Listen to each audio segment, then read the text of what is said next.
이렇게 시간이 안 가는지 정말 버스 안에서 going 이불 속에서 going 은 언제나 너에게 going Everyone, perkenalkan saya Anissa Aziza dari Prodi Farmasi. Jadi hari ini kita akan belajar tentang sintesis protein. Apa sih itu sintesis protein? Yuk kita bersama-sama yuk. Ya tetap sehat, tubuh kita membutuhkan banyak zat. Salah satunya yaitu protein. Protein harus dibuat sendiri oleh tubuh kita. Pembuatan protein disebut dengan sintesis protein. Tapi pernah nggak sih kita berpikir mengapa pembuatan protein sangat dibutuhkan oleh tubuh kita? Protein memainkan peranan penting di dalam tubuh kita. Salah satunya yaitu transformasi zat, pembentukan enzim, berperan dalam kekebalan tubuh, dan masih banyak lagi. Untuk itulah kita sangat memerlukan protein. Bagaimana terjadinya sintesis protein? Secara umum, sintesis protein terbagi menjadi dua tahapan, yaitu transkripsi dan translasi.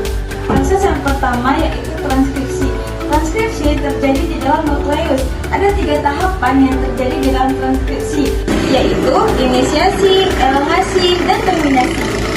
Saat terjadi transkripsi, DNA yang terjadi di dalam nukleus akan dihampiri oleh RNA polimerase. Inisiasi terjadi pada saat RNA polimerase melekat pada daerah kromatin gen. Poin yang harus diingat pada transkripsi adalah A dengan U, T dengan A, G dengan C, dan C dengan U. Kemudian RNA polimerase akan mengarahkan pembacaan dari 5 ke 3. Daerah terminator mRNA yang telah terbentuk mengandung 3 basa nitrogen yang dikenal sebagai kodon. Selanjutnya, kodon ini akan meninggalkan nukleus melalui pori-pori nukleus dan menuju ke sitoplasma untuk melakukan translasi. Setelah melakukan tahap transkripsi, mRNA yang berada pada nukleus akan berpindah ke sitoplasma yang merupakan tempat ditemukannya ribosom. Hal ini dilakukan untuk melanjutkan tahapan translasi. mRNA ini berperan sebagai cetakan untuk membuat protein. mRNA mengandung 3 jenis basa nitrogen yang disebut sebagai kodon. Nah, berarti translasi merupakan proses penerjemahan mRNA yang dibuat menjadi protein. Juga memiliki 3 tahapan, yaitu inisiasi, elongasi, dan juga terminasi. tRNA yang membawa asam amino metiginin dan antikodon UAC akan melekat pada rMNA. Ribosom subunit besar memiliki 3 daerah. Yang pertama, daerah A atau akseptor site, daerah B atau peptidyl site, dan daerah E exit site.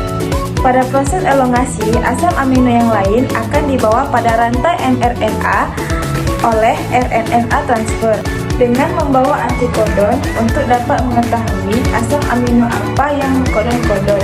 Dapat dilihat pada tabel triplet kodon. Selanjutnya, asam amino yang baru ini akan memasuki daerah A. Saat itu, ribosom akan berpindah ke triplet kodon lain yang ada pada rMNA. Kemudian, daerah A bersiap untuk ditempati oleh tRNA yang baru. Lalu, ikatan peptida akan terbentuk di antara 2 asam amino pada daerah B.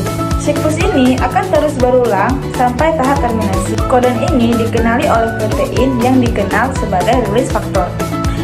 Saat release faktor memasuki daerah A, secara otomatis polipeptida dari ribosom, dan ribosom akan terpisah dan bersiap untuk melakukan transkripsi yang baru. Nah, polipeptida inilah yang dikenal sebagai protein. Nah, mungkin sekian belajar tentang sintesis protein kita kali ini. Sampai jumpa kembali, bye-bye.